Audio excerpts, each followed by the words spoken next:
Aujourd'hui, je suis chez Julia, une artiste à Vraise. Salut Julia! Salut. Julia, t'es une artiste polyvalente, puisque tu fais de l'illustration sur plein de supports, tu fais des lampes, tu crées des bijoux, là t'as rejoint le master de création littéraire, tu vas faire un livre-jeu, tu fais du théâtre, donc t'es vraiment une artiste touche à tout. Est-ce que tu peux m'expliquer un peu ton parcours et comment tu t'es retrouvée à créer des objets artistiques? Je crois que j'ai commencé à tenir un pinceau avant de savoir écrire. Du coup, j'ai commencé des objets un peu de création dès toute petite. Alors, heureusement, ils ont plus la même tête maintenant. Mais après, pour le papercut en particulier, donc ce que je fais sur les lampes, le fait de découper le papier, etc. Ça fait 1 ou 2 ans que j'en fais. Mais, euh, mais voilà, après, je suis très curieuse, Ouais, donc ça aide. donc t'as toujours eu envie un peu d'expérimenter plein de matières, plein de techniques. Ouais. Je crois que pour l'instant, le truc le plus insolite que j'ai fait, c'est les bustes en scotch sur des gens. Ah oui, en effet. Comment ça s'est passé ce confinement artistiquement pour toi? Est-ce que ça a été propice à la création ou au contraire ça t'a un peu bloqué? Le premier, j'ai vraiment testé beaucoup de choses, que ce soit la résine, la gomme à graver, la poterie ou ce genre de choses-là, dans mon petit appart, mais j'ai pu tester des trucs quand même. Sinon, le deuxième, je me suis concentrée sur des lampes. J'ai fait énormément de lampes.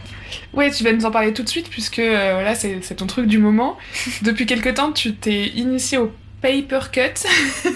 Je ne sais pas trop comment on le dit. Alors j'ai aucune idée de ce que c'est, donc faut que tu m'expliques de A à Z. Alors, après, il y a énormément de types de paper cut. Et par exemple, il y en a beaucoup pour tout ce qui est motif floral ou vraiment faire la trame. Par exemple, faire des écailles ou un pelage, etc. Donc ça va être par exemple sur des choses très réalistes. Mais moi, je le fais vraiment plus sur quelque chose un peu de fantastique et d'onirique. Et donc c'est vraiment l'idée de faire apparaître la forme en découpant la matière. Et donc en fait, chaque manque devient un savoir, devient une silhouette, un trait, une forme. Donc ça marche par superposition ou par vide en fait, hein, c'est C'est ça? ça, ouais. Ok, ouais. Donc parlons un peu de tes lampes, puisque comme tu l'as dit, elles reflètent vraiment un univers, ton univers en fait, qui est poétique et un peu magique aussi. Comment est-ce que tu as eu l'idée déjà de faire des lampes? Alors ça, c'est un vieux rêve d'enfant. Parce que je faisais des théâtres d'ombre chinoise en primaire déjà, je crois. Et tout ce qui est lumière, plein, vide. Et aussi ce contraste en fait, parce que donc sur les lampes, le papier est noir et en fait il y a du papier vitrail de couleur.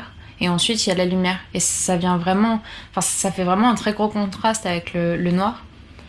Et donc il y a 2 ans, pour une exposition, j'ai testé.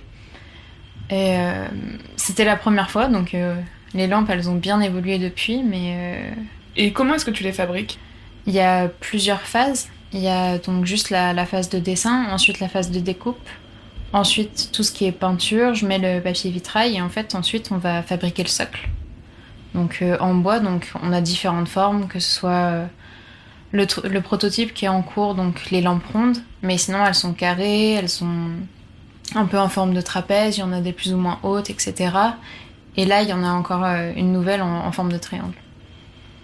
C'est quoi en fait comme matière les ombres qui sont noires du coup? C'est du papier, alors c'est 300 grammes, mais ça va pas. Mais c'est juste du papier, ok? Parce Ouais, qu'on dirait presque un truc plus épais, du fer forgé ou enfin, quelque chose comme ça. c'est l'idée un peu. Enfin, Ah, c'est ce que ça voulait donner, ouais, bah, ça comme marche bien, impression. hein. Ça marche super bien. Après, c'est un papier très épais. Ok. Donc, 300, peut-être ça alors, aussi. c'est très épais. Et comment tu t'y prends pour faire ces découpages? Parce que les lampes, c'est vraiment super fin. C'est vraiment une espèce de dentelle de papier sur, du coup, ce papier vitrail. Et pour moi qui galère à faire un flocon, tu vois, pour Noël, ça me paraît impossible à faire, en fait. Après, c'est très long. Par exemple, celle que tu vois avec la dentelle là, il y a peut-être 7 ou 8 heures de découpe pure dessus. Mais j'ai beaucoup de scalpel, beaucoup de lames et beaucoup de temps. Et beaucoup d'imagination aussi, parce que j'ai vu aussi des photos d'autres de tes lampes. J'ai vraiment l'impression que c'est un monde particulier qui se déroule. Comment ça se passe? Est-ce que chaque lampe raconte une petite histoire, et des fois en rapport avec une histoire déjà écrite? Alors elles ont toutes effectivement une histoire sous-jacente. Elles ont toutes un nom. Et elles ont toutes leurs personnages, etc. Donc après, il y a deux types de lampes. Il y a aussi celles qu'on me commande, où par exemple, on peut me demander tel ou tel personnage, ou alors un paysage glacé, ou alors de la danse, etc. Et ensuite, il y a vraiment celles que je fais par pure envie et vraiment par pure imagination.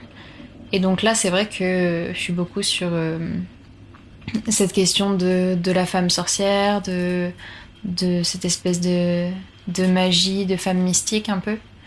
Et D'accord. donc c'est plus ça qui se dégage. Et après, c'est aussi un peu au gré des envies, au gré des couleurs, au gré de l'ambiance aussi que je peux rechercher. J'ai fait un dragon en orange parce que ça fait un côté très chaleureux, etc. Et c'est pas du tout la même chose que ce que tu peux avoir là. Donc là, par exemple, tu vois, au niveau de l'histoire, c'est toujours cette dualité entre la femme démon et la femme sorcière, et le rapport qu'elles peuvent entretenir, etc. Sur le rapport de domination ou pas, le rapport de... Bah, juste de duo aussi, parce que je pense qu'on l'est tout un peu, et voilà. Mais à travers ces objets, oui, en fait, toi, il y a un sens, il y a une recherche vraiment assez profonde. Je trouve ça amusant de raconter une histoire, surtout que là c'est des traits que je découpe, mais c'est aussi des traits qui forment des lettres, qui forment un récit.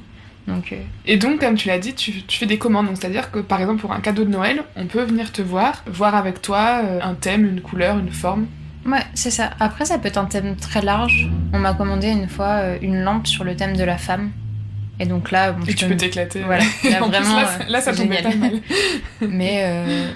Mais après, par exemple, on me demande une lampe sur la fête foraine, je peux la faire aussi. Et en fait, étant donné que j'ai un plaisir de découpe et d'histoire à raconter, peu importe en fait un peu l'endroit où se passe le récit.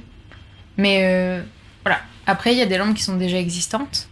Du coup, on peut prendre celle-là pour un cadeau, etc. Et sinon, bah, après, on peut l'avoir personnalisée, ce qui est quand même plus chouette. Et on peut les retrouver où, tes lampes déjà existantes? Alors, pour l'instant, il y en a 6 qui sont en vitrine d'une boutique au centre-ville qui s'appelle Optique de Ville.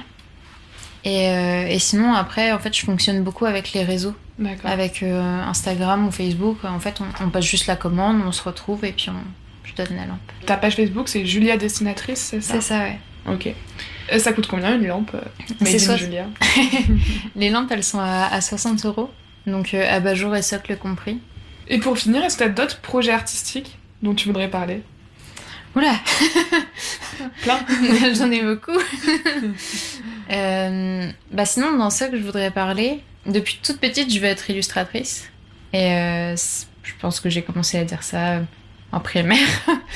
Et en fait, j'ai eu la chance avec une maison d'édition qui s'appelle l'édition Kellac, donc que tu vois là, d'en faire en fait la couverture, donc avec du paper cut aussi. Et je pense que ce projet-là, c'est un projet qui me tient vraiment à cœur, c'est d'avoir un book en fait d'illustratrice et d'essayer de faire des couvertures en fait de beaucoup de styles de livres aussi différents. Bon bah Julien, bon courage dans tous ces projets qui explosent de partout. Puis voilà, n'hésitez pas pour Noël, pour commander ou acheter des lampes. Il y a la boutique qui s'appelle Optique de Ville. Optique de Ville ou alors la page Facebook. Merci Julia, à bientôt. Au revoir.